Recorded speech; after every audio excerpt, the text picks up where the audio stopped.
দেশের অন্যতম আম উৎপাদনকারী জেলা নওগাঁ।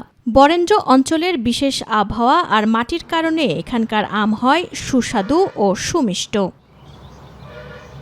মৌসুমের শুরুতেই জেলার বিভিন্ন বাজারে উঠতে শুরু করেছে নানা জাতের আম। ক্রেতারাও নিজের পছন্দ ও সামর্থ্য অনুযায়ী কিনছেন মৌসুমের এই জনপ্রিয় ফল।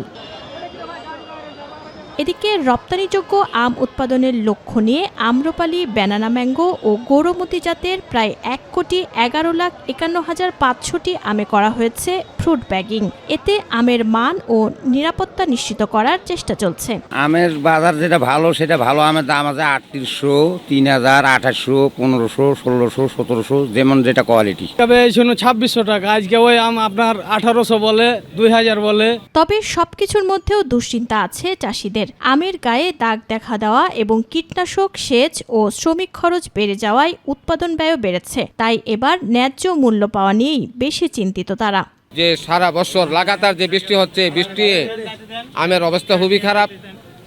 আমের যে উপরে কালা একটা দাগ পড়ে যায়, দাগের কারণে কাস্টমার আমের ধরে না।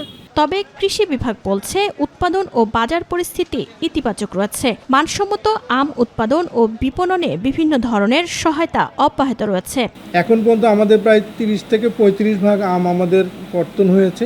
আর মূল আম যে আমগুলো, বিশেষ করে আম্রপালির থেকে শুরু করে বাড়িফোর এবং গোলমটি সহ, কার্ডিমন সহ আমাদের যে ব্যানানা যেসব আমগুলো, আমাদের ভ্যারাইটিগুলো আছে, এগুলো পরে আসবে বাজারে এবং কৃষকরা ভালো দাম পাবে।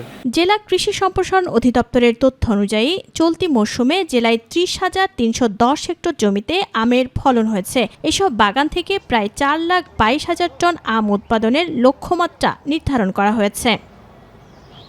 হাফিজা খানম জুথি, মাই টিভি।